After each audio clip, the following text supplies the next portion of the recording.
Baie welkom by Agape Gemeente aanlyn en dankie dat jy gekies het om by ons aanlyn diens in te skakel. My naam is Dawie van Skoor en ek is die gemeenteleier by Agape Gemeente en ek weet jy het soveel aanlyn opsies wat jy kan kies van wanneer dit kom by aanlyn dienste. Maar dankie dat jy hierso is. Ons wil dit graag vir jou die moeite werd maak. Ek weet en ons almal by Agape weet die lewe is moeilik, die lewe is gekompliseer. En daarom wil ons vir jou inhoud skep en vir jou inhoud gee wat jou kan toerus en jou kan help om hierdie lewe suksesvol te leef. So, ons hoop jy geniet die diens en as jy daarvan gehou het, deel dit asseblief met iemand anders. Almal wat aanlyn ingeskakel is, dis vir ons 'n voorreg om julle ook deel te hê van ons aanlyn gehoor. En almal wat vandag hier is, dis so groot voorreg om saam met julle te wees vandag. Glo iemand dat jy vandag hier gaan uitstap met iets wat jou lewe kan verander? Dankie vir daai 3, het gaan 'n life-changing week wees. Die ander, julle bly 'n gebedsaak. Nee, ek grap net, ons is in die tweede deel van ons reeks. En dis ook die laaste een, dis 'n mini-reeks. Dis 'n baie kort reeks hierdie. Ek dink wat mense oor hierdie topic wil sê, kan mense pretty much op 2 Sondae sê. Dan dis baie eenvoudig. So ek gaan ook nie iets vir jou sê wat jy nie weet nie. Ek gaan jou dalk herinner aan iets wat jy weet, maar wat belangrik is om te doen en in jou lewe toe te pas, nee. Nou iemand kom een keer by Jesus en vra vir Jesus, wat is die grootste gebod? Ons het 613 wette as Jode. Wat is die grootste van hierdie 613? En wat is die heel belangrikste vir God? Wat is bo aan die lys? Vra hulle vir Jesus. En Jesus sê, ek dog julle vra nooit nie. Dan sê hy vir hierdie volgende woorde. Jy moet die Here jou God lief hê met jou hele hart, hele siel en verstand. En dan sê hy, die tweede is net so belangrik. Jy moet jou naaste lief hê soos jouself. So wat is die belangrikste? Volgens Jesus, vir God ons Vader, liefde vir God en liefde vir mense. Lief God, lief mense. So, in hierdie 2 weke, kyk ons na hierdie groot opdrag van Jesus en veral hierdie laaste stukkie van die groot opdrag, die jy moet jou naaste lief hê deel. En laasweek het ons mekaar gesê, as ek en jy werklik waar hierdie ernstig wil toepas in ons lewens, as ons hierdie wil begin doen, is daar 2 dinge wat in ons lewens moet gebeur. Daar's 2 dinge wat moet geïnternaliseer word. En dit is, ons moet nie begin dink oor ons naaste. Ons het laasweek daar gepraat. En tweedens, ons moet nie begin optree, op 'n nuwe wyse begin optree teenoor ons naaste. Op 'n nuwe manier moet ons begin leef. So laasweek het ek gepraat oor die eerste ene en vandag wil ek graag met jou praat oor die tweede ene. Om nie te leef as dit by jou naaste kom. En ek wil van die begin af vir jou sê, kan ek vir iets van die begin af sê? Hierdie gaan nie oor wat dink jy oor, of wat voel jy oor, of wat se emosies gaan deur jou as jy hierdie hoor nie. Hierdie vandag is 'n oproep om te begin doen. Dis 'n oproep om tot aksie in ons lewens oor te gaan. Daar was 'n ou met die naam Joseph Keynes Jr., nee maar nou was 'n senior, maar Junior het dit gesê, the world rewards action, not intention. The world rewards action, not intention. En weet jy wat, dis nie net die wêreld nie. As dit by God kom, is dit presies dieselfde. God beloon nie die intensies van jou hart noodwendig nie. God beloon die werke van jou hande. God beloon ons dade. In die skrifgedeelte waarna ons vandag gaan kyk, as ons sommer dadelik in die woord injump vandag, is 'n skrifgedeelte wat deur sy vriend en volgeling Lukas, Dr. Lukas, mediese Dr. Lukas vir ons neergeskryf is. En hy skryf vir ons van een van die heel bekendste gelykenisse van Jesus. Nou, ons is 'n kerk vir nie kerkmense, ook vir kerkmense. Kerkmense sê altyd, show us some love, man. Ja, ek is so kerkmense soos kan kom. Okay, so ek love kerkmense, maar hier is op Sondag mense wat glad nie kerkmense is hier nie. So as jy nie 'n kerkmens is nie en vandag besluit het om nou maar te kom want iemand het jou arm gedraai want jy gaan skaapbout kry na die diens of so iets. Toe kom jy nou maar of iemand het gevra, jy weet, kom saam my kerk toe, dan gaan ek saam jou koffie drink, right. So as jy nie 'n kerkmens is nie, dan moet ek vandag vir jou hierdie sê, en dit is dat hierdie is iets wat jy ken. Al het jy nie in die kerk groot geword nie. Selfs al het jy nog nooit in jou lewe die Bybel oopgemaak nie, jy ken hierdie storie of jy het dit tot ten minste iewers gehoor. En as jy 'n volgeling van Jesus is, dan het jy hierdie al 1000 keer gehoor, en hom al so baie gehoor dat jy afgestomp geraak het rondom dit. Dat dit eintlik nie meer vir jou waarde en betekenis het nie, ag want jy het dit nou al so baie gehoor. Maar kan ek jou vandag vra om met vars oë na hierdie storie van Jesus te kyk? Kan ek jou vra om met vars ore vandag te luister? dat dit wat God vir jou in jou lewe wil kom sê oor hierdie storie, want dis al hoe ons hier sal uitstap, anders as wat ons hier ingestap het. So, as ons vandag kan kyk na die backstory van hierdie storie, wat Lukas vir ons dokumenteer, is Jesus is besig om met 'n groep mense te praat, groep mense te teach. En wat hy gedoen het, is hy's besig om vir hulle te vertel wat vir God belangrik is. Is dit nie maar wat ons Sondag ook hier doen nie, nee? Ons vertel vir jou, ons herinner jou wat vir God belangrik is. En dit het nie iewers iets van die groot gebod ingesluit, jy moet die Here God lief hê, naaste soos jouself, want Jesus het oral waar hy gegaan het daaroor gepraat. So dis iets wat mense geken het, hulle het dit gehoor, hulle het geweet hy sê dit. En in hierdie audience, in hierdie groep, hierdie gehoor wat na hom luister, sit daar so 'n Joodse regsgeleerde, 'n wetsgeleerde. En hierdie ou luister na dit wat Jesus sê, en hy besluit om Jesus aan te vat. Hy besluit om Jesus te challenge op dit wat hy sê. So, kom ons kyk in Lukas 10, vers 25a gaan ons begin. So as jou Bybel het, haal hom asseblief uit, lees saam. Ek lees gewoonlik hier Sondag uit die NLV vertaling, is 'n goeie vertaling waar ons mekaar in die middel kan ontmoet. Ek weet hier's 33 mense, 1933 vertaling, en ek weet hier's soos Message mense in 'n New Living, whatever. So, ons vind mekaar hier in die NLV vertaling. Lukas 10, 25. So Lukas begin hierdie storie so. Eendag het 'n wetskenner na vore gekom om Jesus te toets. En dis hier waar ons almal sê, "Ew, bad idea." Dis dalk nie goed gewees nie, maar hulle het dit saam jou nooit gevang nie. Okay, hulle het nog steeds in anyway gedoen. So hier kom hierdie wetskenner. So hierdie ou was 'n regsgeleerde gewees. Hierdie ou het ongelooflike kennis gedra van die Joodse wet. En hy's 10 groot gemaak in hierdie baie eng konservatiewe fariseer tradisies en wettisisme. Okay, so hy was 10 in daai crowd gewees. En die kans is goed dat daar 'n groep van hierdie fariseërs saam met hom was en hom half so geback het. You go girl, sê hom, né? Jy weet ons rebel soek 'n pel. Dis iets wat ek geleer het in my lewe. So as daar rebel is, daar's altyd 'n pel. So ja, sê hom, né? So hierdie wetsgeleerde, baie slim, hy's baie tradisie vas eng. Hy staan op en hy besluit om Jesus te toets. Nou wat was sy punt gewees? Sy punt was juist dit gewees. Hy wou Jesus vasgevra het. Hy was 'n prokureur of 'n advokaat, soos ek sê, hy was 'n regsgeleerde gewees. So hy het gedink, ag ek maak 'n aanname, ek ken die outcome.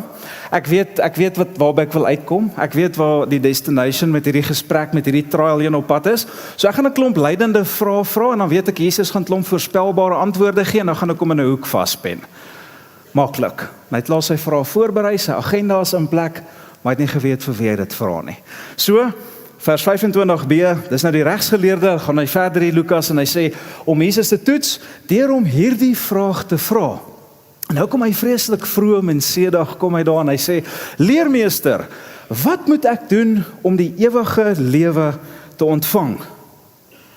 Nou hier is 'n vraag wat al voorheen, soos jy weet in die evangelies, baie vir Jesus gevra is. Mense het redelik die antwoord hierop geken. Maar wat Jesus doen is, Jesus antwoord hom nie. Jesus gee nie vir hom 'n antwoord nie, Jesus gee vir hom daai Uno reverse kaart. En Jesus antwoord sy vraag met 'n vraag. En Jesus sê, nou kom ek gee hierdie reverse kaartjie, en dan vra ek jou 'n vraag. En kom sê jy dan vir my, jy's nou die big shot, jy's die regsgeleerde, jy's die wetsgeleerde, so sê jy vir my. Kom ons lees dit. Jesus het geantwoord, wat sê die wet van Moses? Want hierdie ou het geweet wat die wet van Moses sê. Wat lees jy daarin? Vra Jesus vir jou. Dus soos ek sê, reg hierdie evangelie sien jy, dat wanneer mense Jesus probeer vasvra het hulle nooit direk geantwoord nie. Wat hy doen is, hy employ 'n tegniek, wat die rabbies daai tyd gedoen het, en dit is soos ek sê, om 'n vraag met 'n vraag te beantwoord, en die ou wat die vraag vra, is uiteindelik die ou wat die vraag moet beantwoord. So hier is amper soos hy, julle weet, soos met Charlie Kirk, toe hy nog gelewe het, hy sit daar, en dan sê hy iets, en dan challenge mense om, dit is amper so tipe ding gewees. So enige leermeester kon gechallenge geword het, dit was net nie so gestructure en mics en kameras en sulke goed nie, maar dit was amper dieselfde beginsel, hulle het mekaar so in die publiek gechallenge.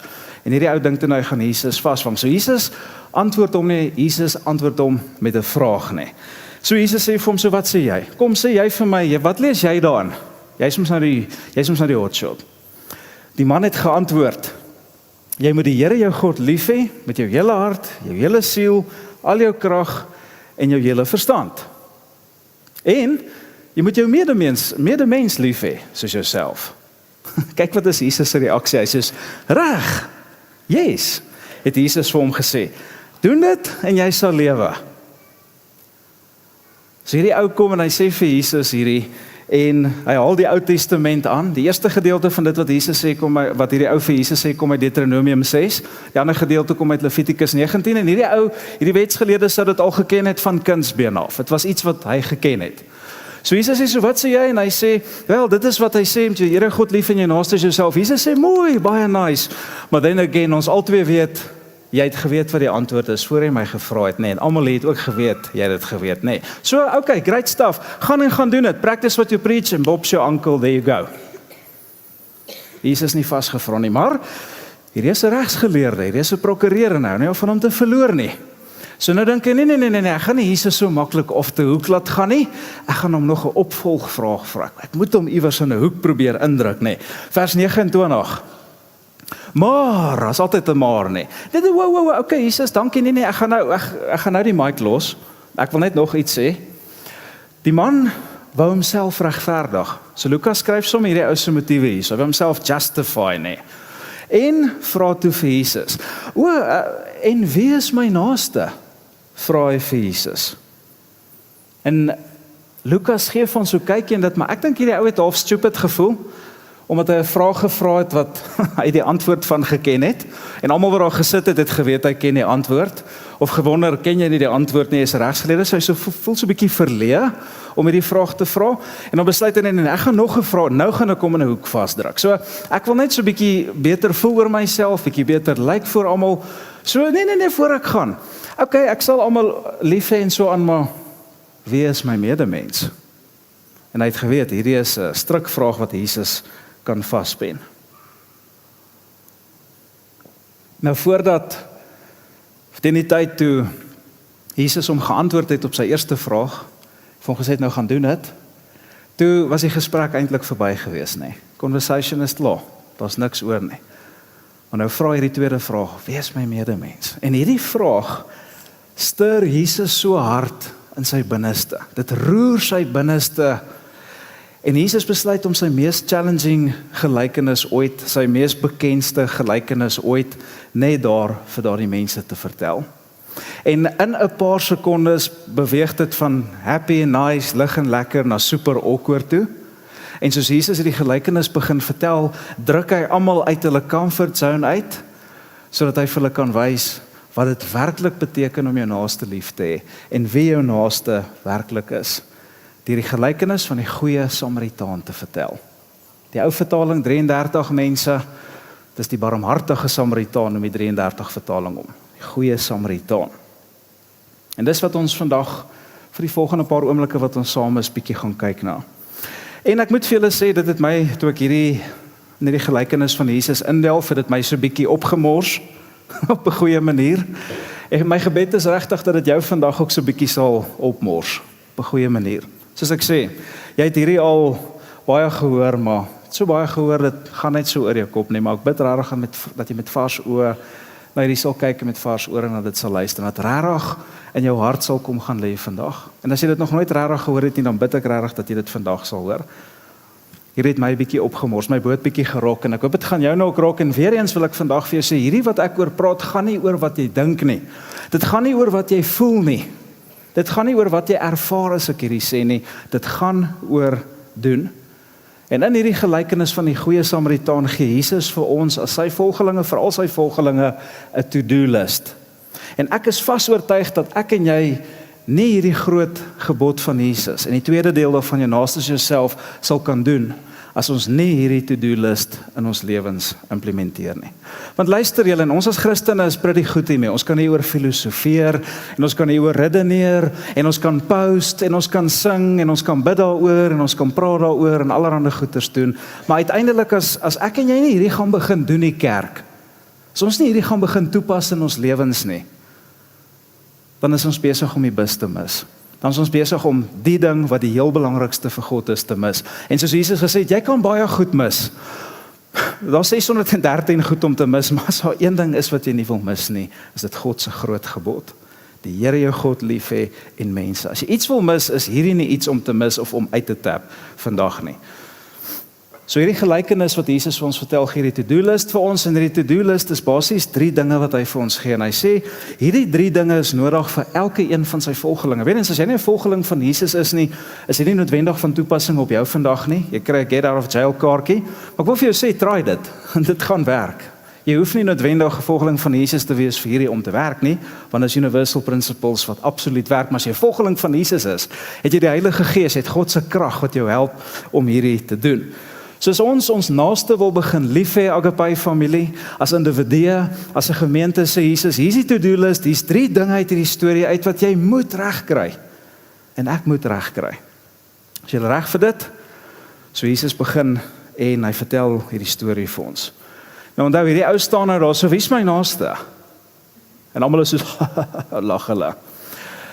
En Jesus antwoord, en hier kom hy met 'n storie, en almal is soos, okay, ek dink nie, lekker verstaan nie, hy vertel 'n storie, dit is soos jy oupa, jy vra hom iets en dan begin hy met 'n storie, en sê, ek dink nie, oupa het gehoor dat ek, okay, so 'n Joodse man was op reis van Jerusalem na Jerigo toe, en toe hy deur rowers aangeval is. Hulle het sy klere uitgetrek, hom aangerand, en half dood langs die pad laat lê. En Suid-Afrikaners kan so resoneer met hierdie teksgedeelte. Okay, almal is soos ons kan dit sien. En toe is hulle voort. Dit is ook die eerste keer in die Bybel wat jy van 'n kar lees, en dit was 'n getaway kar gewees toe, okay? So, is hulle voort. Anyway, interessant, as jy kyk na hierdie, dan sien jy dit was 'n baie berugte pad wat Jesus hiervan praat. Amper soos die N4, ons almal wat hier is weet van die N4 nie. Jy sê altyd vir mense, moenie in die aand na 8 op die N4 ry nie, daar's spikes wat hulle oor die pad gooi, en daar's klippe wat gegooi word, die mense is trigger happy, en moet asseblief nie op die N4 ry nie, dis 'n crazy pad. Almal in Rustenburg weet dit.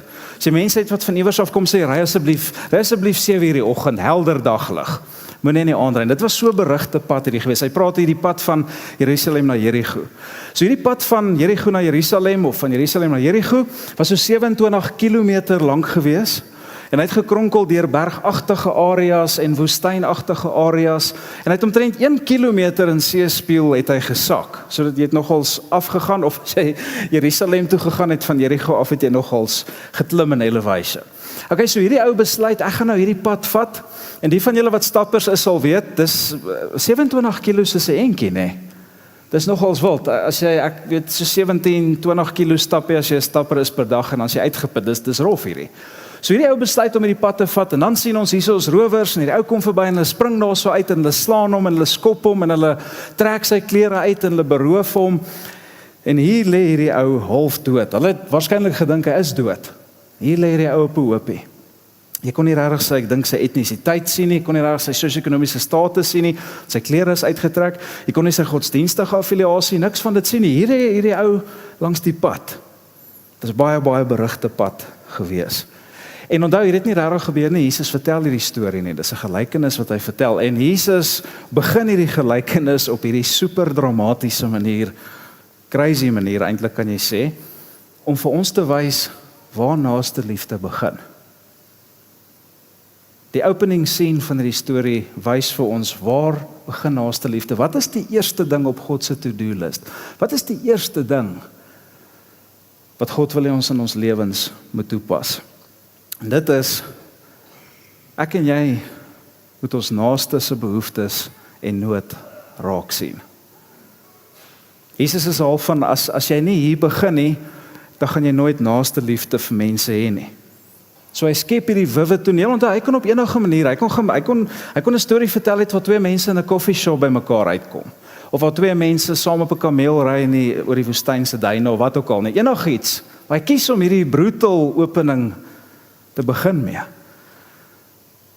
Want hy wil hê ons moet iets vang. Daai luisteraars daai tyd en ons lesers vandag, en daai ding is, ek en jy moet begin deur ons naaste se behoefte raak te sien. Hy wou gehad het ons moes sien, hierdie ou is in die moeilikheid. Hierdie ou het 'n probleem.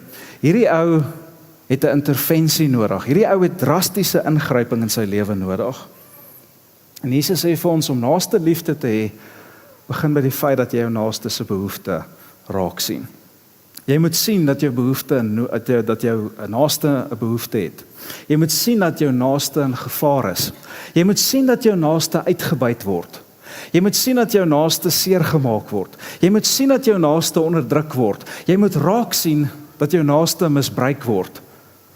Want dan gaan nie naaste liefde wees as daar nie 'n plek in jou en my se lewe kom wat ons die behoeftes van ons naaste raak sien. In ons konteks beteken dit ek en jy moet sien, daar's 'n gesin wat in finansiële nood is. Ek en jy moet sien, daar's kinders wat sonder ouers groot word in hierdie dorp van ons. Ek en jy moet sien, daar's mense by jou werk wat deur 'n egskeiding gaan. Ek en jy moet sien, daar's mense wat langs die pad sit, wat down and desolate is, wat in habits en goed vasgevang is, hulle kan nie uit daai cycles uitkom nie. Ek en jy moet sien, mense is gebroken. Ek en jy moet sien, mense is ver van God af. Ek en jy moet sien, mense is besig om alles behalwe God se plan en purpose vir hulle lewe uit te leef. Ek en jy moet sien, mense is besig om in 'n teenoorgestelde rigting te gaan as wat God wil hê hulle moet gaan. Jesus sê as jy enigstens jou naaste wil help, moet jy sien dat hulle nood en behoefte het. Kan ek jou 'n vraag vra vandag en jy weet wat die vraag is? Wanneer laas het jy regtig jou naaste se behoeftes raak gesien? Wanneer laas het jy regtig die nood van jou naaste raak gesien? Wanneer laas het jy ander mense se omstandighede gesien? Wanneer laas het jy in daai desperate oë van mense gekyk? Wanneer laas? Nou volgens Jesus se storie is hierdie nie vanselfsprekend dat dit gaan gebeur nie. Dis nie iets wat outomaties gaan gebeur nie, ons gaan dit nou sien. Dis nie iets wat outomaties, men dink ek se volgeling van Jesus, ek sien nou mense se behoeftes raak, mense se nood raak nie. O nee, dis nie iets wat outomaties gebeur nie. Sien, dis iets wat intentioneel gaan moet gebeur. Ons is so gefokus op my, me, myself en I, die onheilige drie-eenheid soos ek dit noem. Me, myself and I. My gemak en my gerief en my behoeftes en my lewe en my toekoms en my ideale. Ons nie gefokus kan wees op ons naaste se nie. En dis hoekom ek sê dis nie iets wat outomaties gaan gebeur nie. Weet jy wat gebeur outomaties? Ek en jy fokus op my. Dis wat outomaties gebeur. Ek en jy moet intentioneel 'n fokus skuif in ons lewens maak. Want dit gebeur nie van self nie. Kom ons kyk wat sê Jesus hier. Toevallig kom daar 'n Joodse priester verby. Wat doen hierdie Joodse priester? Toe hy die man daar sien lê, het hy aan die ander kant by hom verbygegaan. Nou vir die wat nie weet nie, dalk weet jy dit nie, 'n Joodse priester was die geestelike leiers in daai tyd, hierdie ou het in die tempel gewerk, het goed in die tempel gedoen. Hy was 'n herder, hy was 'n leermeester, hy was 'n godsdienstige leier. Dis soos 'n pastoor of 'n dominee of jy weet een van ons. Okay, dit was so 'n persoon gewees. So hierdie ou kom aangestap en hierdie ou sien hier lê hierdie ou in sy misery en hy stap verby. Wat ek wil hê moenie mis nie is dit was Jesus gebruik nie allerhande snaakse obskure karakters hier nie. Jesus gebruik mense wat gesiene mense was. Priester was goeie mens gewees. Dit was 'n gerespekteerde mens in die samelewing. Dit was 'n gesiene mens, dit was 'n persoon gewees wat credibility by mense gehad het. En hier kom hierdie goeie persoon met 'n goeie hart. Ek dink net 'n malicious intent gehad, 'n slegte hart nie. Hy sien daar lê die ou en hy sê so laat ek hierdie kant toe omstap. En ons weet nie wat die rede is nie. Ek het nou gaan dink, nee, miskien kan dit dalk wees dat hy was baie besig gewees. Hy was baie besig met tempelsake, baie besig met die Here se sake gewees. Kyk, kon nie nou by dit uitgekom het nie. Of dit was so gewees in die Joodse kultuur dat jy mag nie iemand wat oorlede is, 'n lijk, jy mag nie so 'n persoon aangeraak het nie, anders is jy seremonieel onrein. So die priester het dalk gedink, wel hierdie ou is dood, hy is seremonieel onrein, so as ek nou hom raak, is ek ook seremonieel onrein en ek moet nou 'n seremoniële ding gaan doen in Jerusalem. So ek kan ongelukkig nie die ou raak nie. Dalk het hy gehoop, ek hoop iemand anders gaan hierdie kom uitsort. Dis 'n probleem, maar dis nie my probleem nie. Ek hoop iemand anders gaan hierdie ding fix.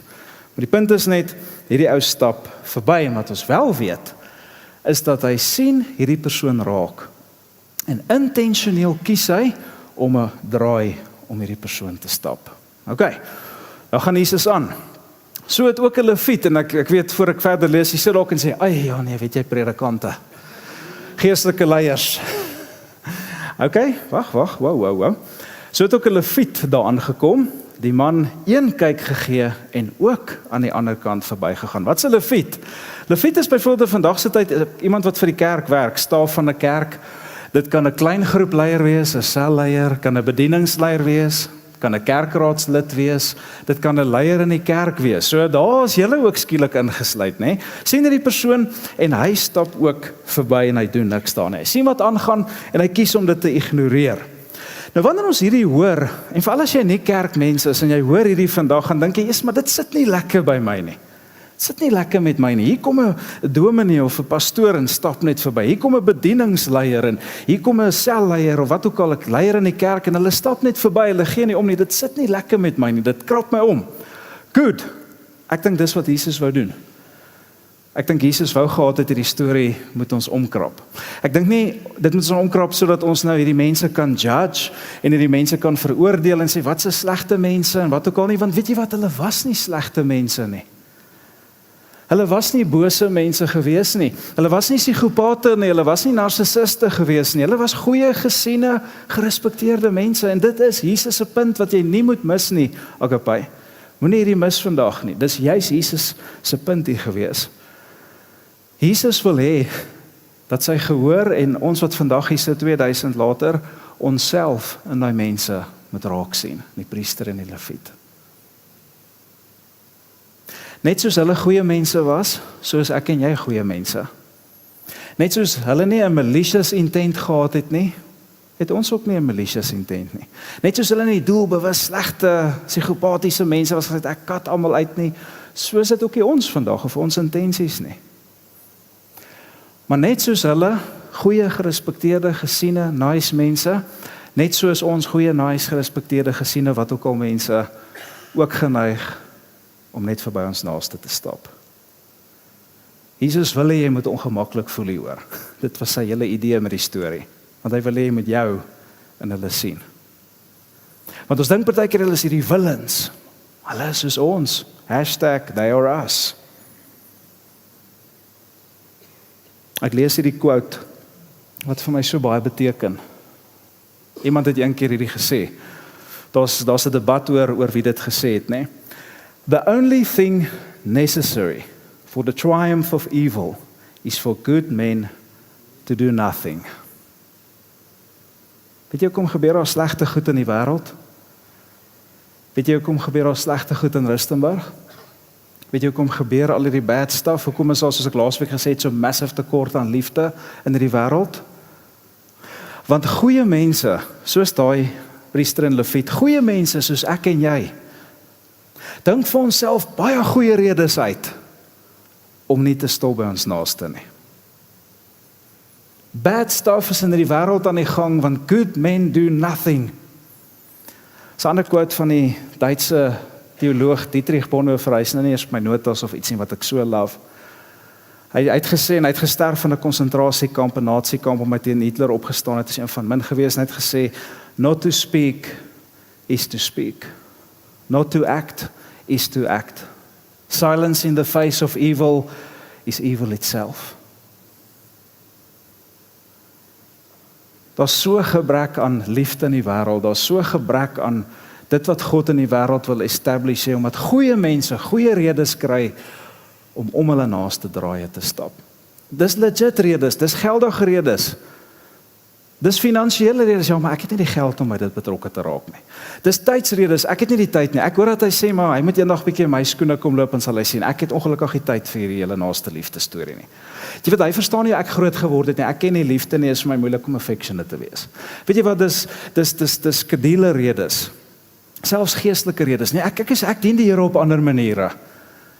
Ek groet by die deur of ek sing in die koor of wat ook al in die kerk, weet van die band, dit is wat ek doen.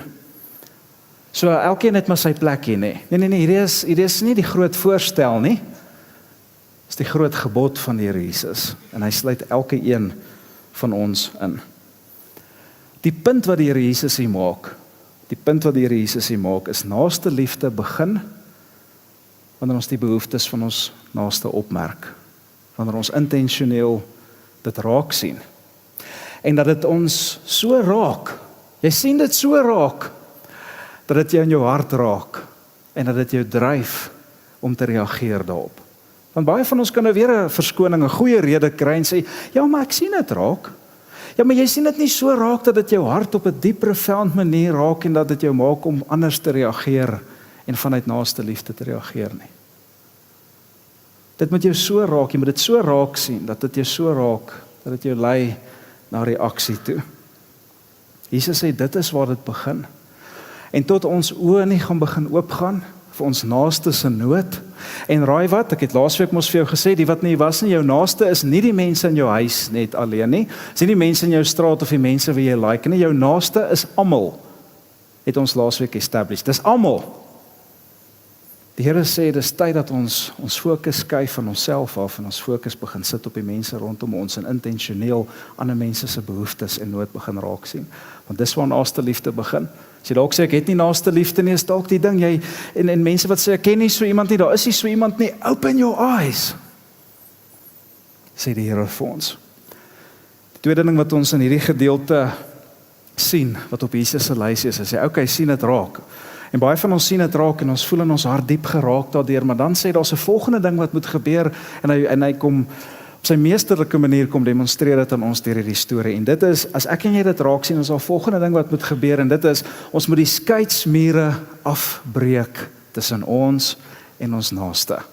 En in hierdie tweede gedeelte van hierdie storie, die volgende deel van die storie, sien ons hoe die hero in Jesus se storie inbeweeg. En hierdie hero sien die behoeftes raak. Hierdie hero stop daar by die Joodse man wat daar lê, en hierdie hero kies om betrokke te raak in hierdie ou se nood en hierdie ou se situasie. En Jesus kies die mees kontroversiële hero wat jy in jou lewe kon dink, nee. Hy kies 'n Samaritaan. Nou vandag se konteks van ons wat hier sit, sal dit iemand wees wat dit sal wees soos in, dit sal 'n Palestyn dalk miskien wees, of dit sal iemand wees met 'n rooi wiki op, of verstaan so iemand, dit sal letterlik iemand wees, jy weet wat jy op die nuus sien baie keer of wat ook al nie. Jesus gebruik die mees kontroversiële persoon om die Here in die storie te wees. En as jy daar gesit het en 'n Jood was wat geluister het na hom, sou jy diep offended gewees het, soos hulle ook was. Ek het mos laas gesê, daar's niemand wat so offended kan raak soos Christene nie. Is niemand wat so offended kan raak, ons is so offended oor alles. Okay, nou ons vel is so dun, ons is so sensitief en lig geraak, nee. Is dit waar? Ja, dis waar. En dalk is van ons nou offended. Hoe kan hy dit sê? Dis baie lelik. Maar anyway, jy sou daar gesit het en offended gevoel het as Jesus dit sê. Jy sou waarskynlik na die tyd met hom 'n woordjie gaan wissel het en sê, "Ekskuus Jesus, ek wil net teruggaan na daai voorbeeld wat jy gebruik het." Jy sal gaan praat het daaroor. Jy sal ook gegaan het op social media en sê, "Ek het dit nou bygewoon, maar ek is baie diep teleurgesteld want ek was so offended geweest deur wat hy gesê het, 'n Samaritaan, en hy weet wat se baggage is daar en dis net nie reg nie." Dis wat Jesus graag wou hê. Hy wou mense graag offend. Hy wou mense tot uit hulle comfort zone uit offend. Dis wat hy wou doen. En as hulle uit hulle comfort zone uitgedruk het met sy offense, dan wil hy verby hulle vooropgestelde idees getrek het van wat naaste liefde is in hulle kultuur. Hy wou dit graag gedoen het. So, hier gaan ons, vers 33. Hier kom die Here in hè. Toe het die Samaritaan verbygekom, en almal is soos, Samaritaan, verbygekom, en toe hy die man sien, het hy hom innig jammer gekry.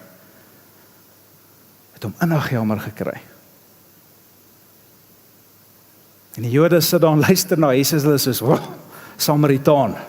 Hoe sê nou 'n Samaritaan gebruik? Ons kan dan daai mense nie verdra nie. Nou gebruik hy Samaritaan. Nou is die Samaritaan die toonbeeld van naaste liefde. Nee, kom, vat die goed, kinders, kom, vat my handsak, ek is klaar. Ek luister nie verder na hierdie nie, nee. Samaritaan, hoe kan dit werk? Werk mos nie so nie. Dis nie reg nie. Hy maak hulle super ongemaklik. En dalk wonder jy, en ek het dit al gesê, dalk wonder jy nou, wat is die deal met die Samaritane? Nou interessant, hulle het jare en jare se bad blood tussen mekaar gehad. Okay? Hulle het 'n groot geskiedenis gehad tussen hulle van destruction en van, dit was bitterheid en haat en alles tussen hierdie mense gewees. Nou hoe dit basies gewerk het, is die Samaritaanse nasie het eeue voor hierdie encounter wat ons vandag van lees, eeue voor dit het die Samaritane ontstaan, op 'n stadium met Israel in twee dele verdeel, 'n noordelike koninkryk en 'n suidelike koninkryk. Die noordelike koninkryk was die koninkryk van Israel, met die hoofstad Samaria. Die suidelike koninkryk is die koninkryk van Juda, met die hoofstad van Jerusalem gewees. So wat gebeur het, die Assiriese nasie het gekom, die Assiriërs het heel eers die noordrykse mense kom inval, hulle verower, die beste en brightest het hulle weggevat na hulle land toe, en dan het daar klomp Assiriërs gekom, want hulle het nou, soos Hitler gesê, Lebensraum gehad, en hulle het toe nou daar so kom bly. En wat toe nou gebeur het, die suidryk hier onder het toe nou goed aangegaan daar by Jerusalem, maar die noordelike klomp het toe nou begin, die Jode wat daar was, het toe nou begin ondertrou met die Assiriërs. Hulle het hulle godsdienst begin aanneem, hulle het 'n Baal-tempel gebou daar, en die Jode het gesê, "Sies, ons wil niks van hierdie mense weet nie." Okay, hulle is absolute slegte mense. Die Jode het hulle gesien as godsdienstig onrein, het hulle gesien as etnies onrein, mense met van wie jy jou kinders af weghou so ver soos jy kan.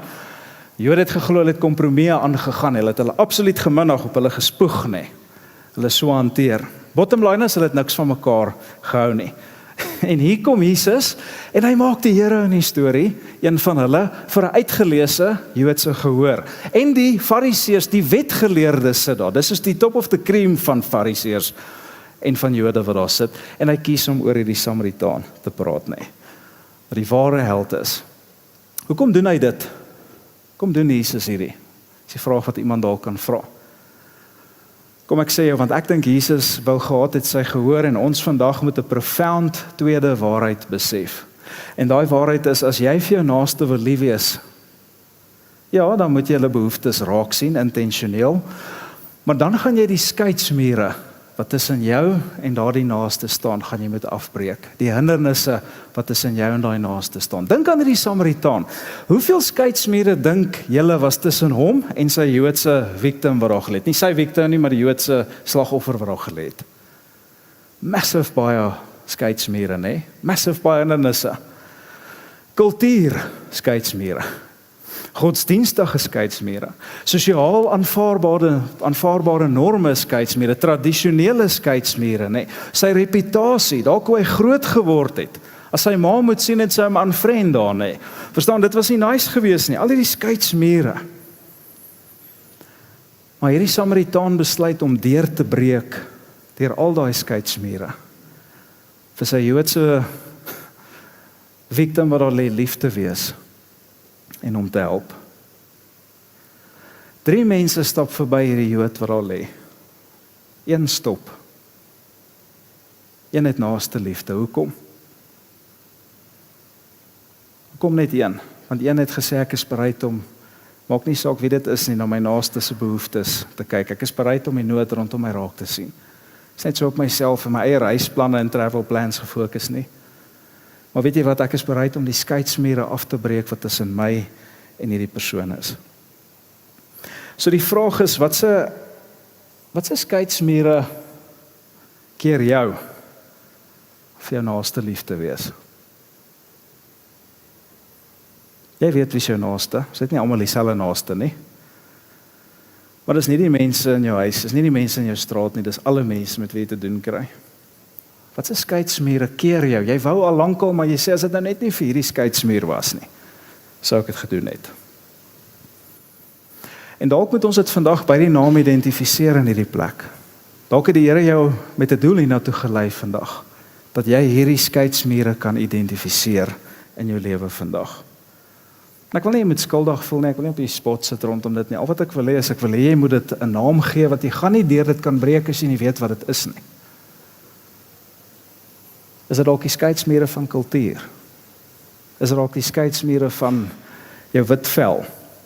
Is dit dalk die skeidsmure van jou taal? Is dit dalk die skeidsmure van hoe jy groot geword het, jou sosio-ekonomiese posisie in die samelewing, jou status wat jy geniet? Wat is die skeidsmure? Dit sê ek wil graag, maar as gevolg van hierdie goed kan ek dit nie doen nie. Jy weet wat ek baie keer gesien het, is dit wat ons gewoonlik terughou daarvan om deur te breek tot ons naaste en deur hierdie skeidsmure te breek is nie altyd ons bankrekening nie. Want dis wat mense dadelik sê, ag nee, ek het nie geld vir, ek het nie hulpbronne, dis nie die bankrekeninge nie. Dis ons bagasie. Dis ons bagasie. Jy sien, as iemand in nood is, het ek al gesien, ons kan redelik gou geld by mekaar kry, resources by mekaar kry om daai mense te help, en ons sorg daai mense uit ons naaste. Maar dis nie die probleem nie. Nee, waar nie. Die probleem is ons persoonlike bagasie wat ons dra. Dis die skeidsmure. die manier hoe jy groot geword het. So ek het nou gesê, die kultuur waarin jy is, die taal wat jy praat. Dalk is dit seer of pyn of trauma wat jy in die verlede beleef het. Dalk het jy dit al getraai en dit was 'n mislukking, het nie gewerk, het jouself 'n innerlike wel gemaak en gesê, nooit weer nie, doen ek hierdie nie. Hulle kan gaan vlieg.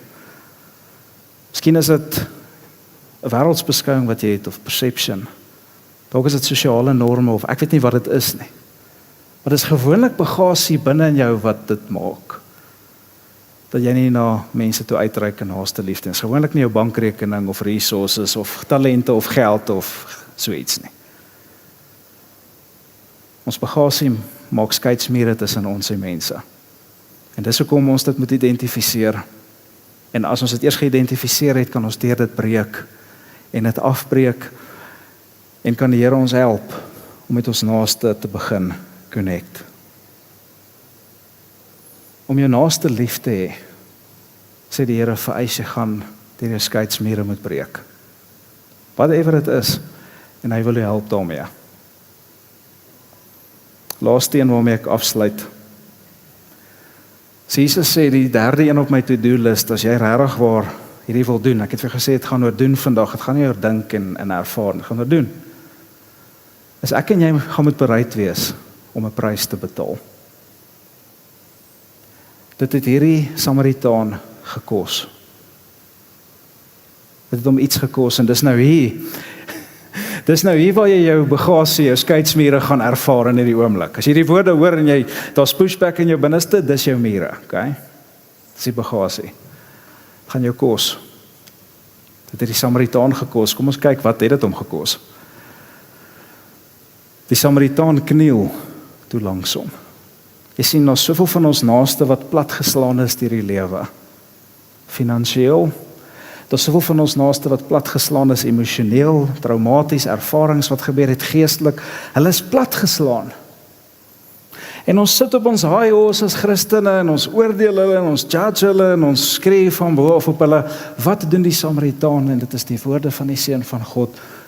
Hy kniel, gaan af na daardie persoon se level toe. Dit het hom gekos. Hy kniel langs hom in die stof, in die vuilheid. Hy klim van sy donkie af, hy's in die mes. Jy sien, as jy jou naaste gaan begin help, dan raak jy knie diep in hulle probleme betrokke. Ek sê altyd, disipelskap is messy. Jy moet kniel. Jy moet na daai persoon toe gaan. Jy moet in daai persoon se konteks inbeweeg. Is dit nie wat Jesus ook gedoen het nie? Hy het daar in die tempel gesit en gesê, kom, almal kan hier na my toe kom wat ietsie van my wil hê. Nee. Hy kniel toe langs hom. Hy behandel sy wonde met medisyne.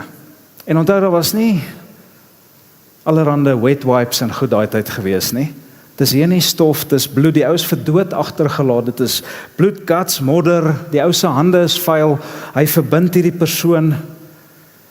Hierdie ou was op reis gewees na Jerusalem toe, of na Jericho toe. Ons weet nie wat sy kant toe hy gegaan het nie. Okay? Ek praat nie van die Jood nie, ek praat van die Samaritaan. Hy het nie beplan om dokter te speel nie. Hy het nie beplan om in die stof te kniel nie. Sy planne was niks van dit gewees nie. Hy gaan daar, hy raak betrokke met die ou se bloed en hierdie ou se pyn en hierdie ou se seer en hierdie ou se gebrokenheid en hy verbind dit. Hy verbind dit. Klim van sy high horse af, hy verbind dit. Ons het hierdie jaar vir mekaar gesê, ons tema, ons visie is it's not your party. Dis nie ons partytjie nie. Dis die Vader se partytjie, ons is die dienaars.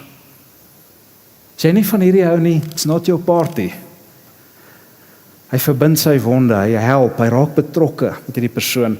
Toe het hy die man op sy eie donkie gehelp en hom na herberg geneem, dis soos 'n B&B gewees, en daar het hy hom verder versorg.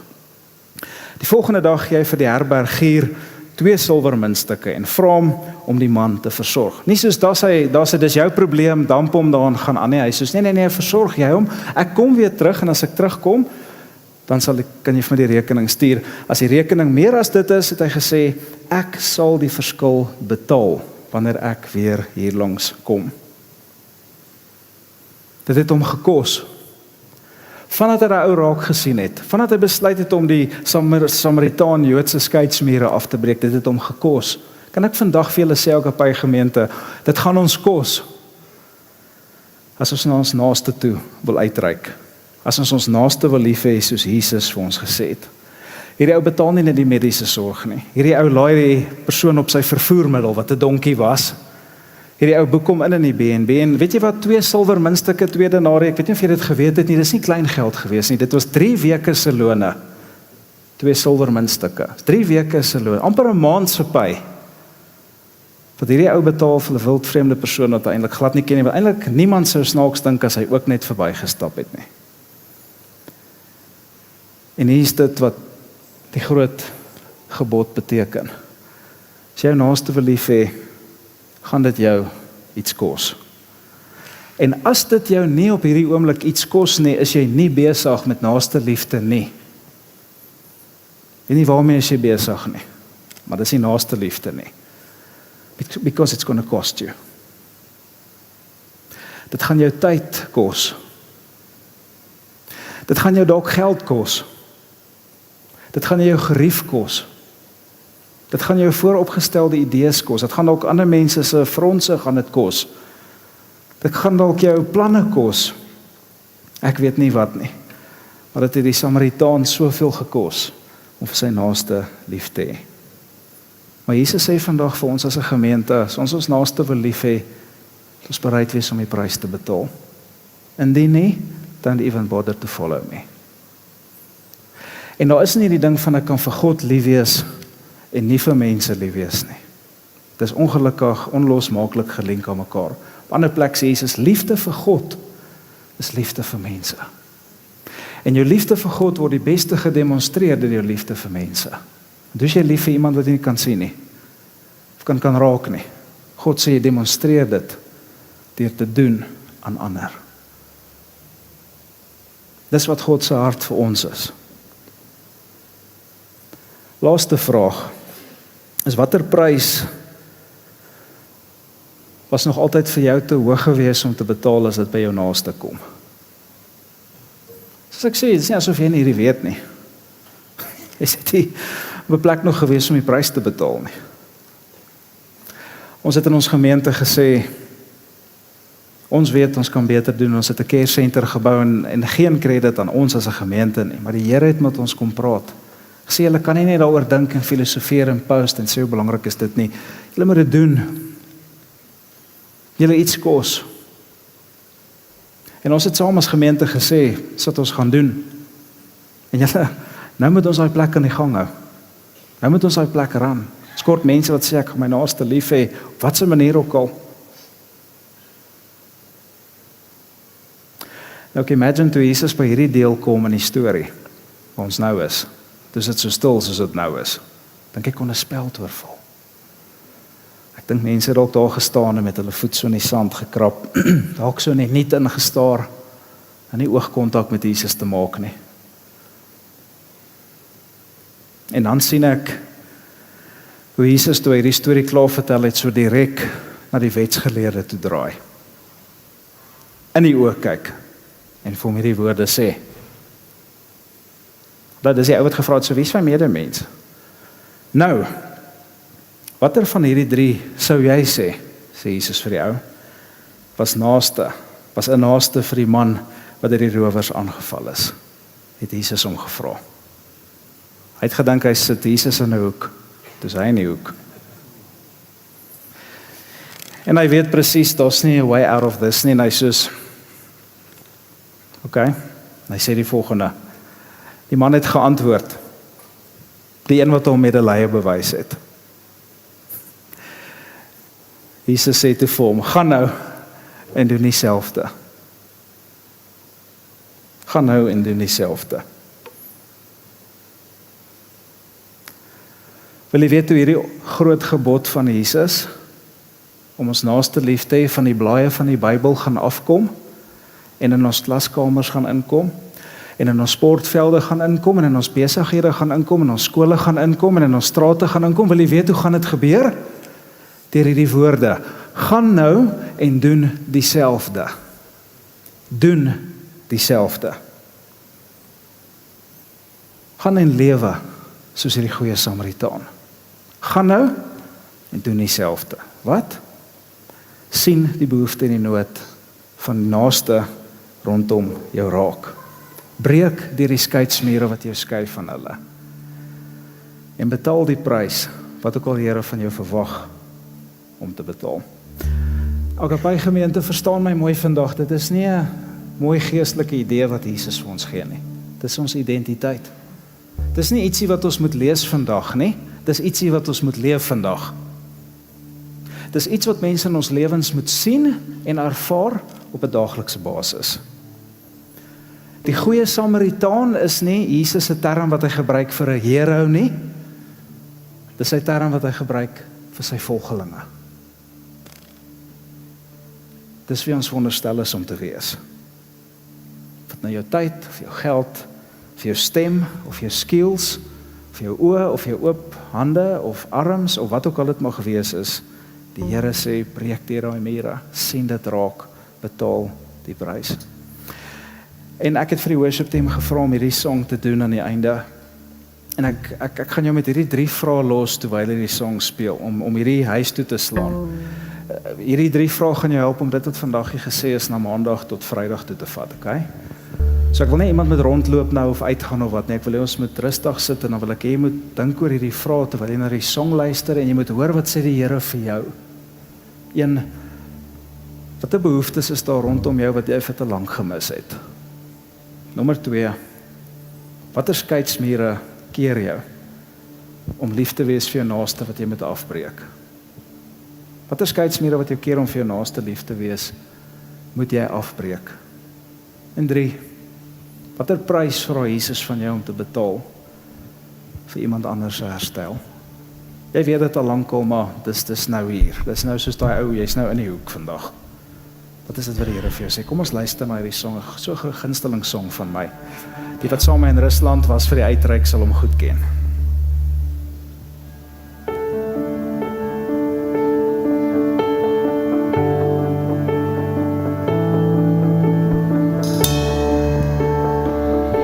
Let me be filled with kindness and compassion for the one for whom you loved and gave your son for humanity. Increase my love. Help me to love with open arms like you do. And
ons na die woorde luister, dan besef ons, dis nie net moeilik nie, Here, dis basies onmoontlik. Wat hierdie song sê, Here, is help ons om dit te doen. Help my om dit te doen, Here, ek is nie expert hiermee nie, ek wens ek was. Maar ek wil dit wees, Here, help my asseblief. Elke dag, elke encounter, elke oomblik, dag vir dag, Here, om lief te hê soos U. Heilige Gees, U wat in ons is, kom, help ons om onsself agter in die ry te sit en U toe te laat om in ons lewens te feature. Ek dink aan Johannes 3:30 wat sê, ek moet elke dag minder word en hy moet meer word. Here, kom word meer, help ons asseblief met hierdie. Enigste manier, Here, hoe die woorde van die blaaie van die Bybel gaan afspring en in ons dorp gaan ingaan, as ons ernstig is oor U woorde wat sê, gaan jy nou en doen ook so. Help ons om dit te doen, wys vir ons, Here. En Here, ek het al gesien as ons U vra, as ons vir U sê, stuur iemand oor my pad wat die liefde van Jesus nodig het, Here, dan word ons baie besig. Help ons as Agape gemeente, help ons as individue, Here. Dis wat ons gemeente se naam beteken, dat ons 'n gekenmerk sal word aan niks anders nie as die liefde van Jesus wat in ons is vir ons naaste. En Here, dis nie net mense op straat nie, dis nie net mense wat finansiële probleme het of nie kos het om te eet nie. Here, hierdie is die mense in ons werk, by ons werk. Hierdie is die mense saam wie ons in 'n boardroom sit. Mense is emosioneel, fisies, geestelik down and out. Help ons om hulle raak te sien. Help ons, Here. Here, hierdie vrae het ons op die skerm gesien en kom help ons om my antwoorde te kry vir dit. Om skeidsmure af te breek, om uiteindelik te sien, Here, wat die behoeftes is van mense in ons wêreld en te respond. Help ons asseblief, Here. Bid dit in die naam van Jesus.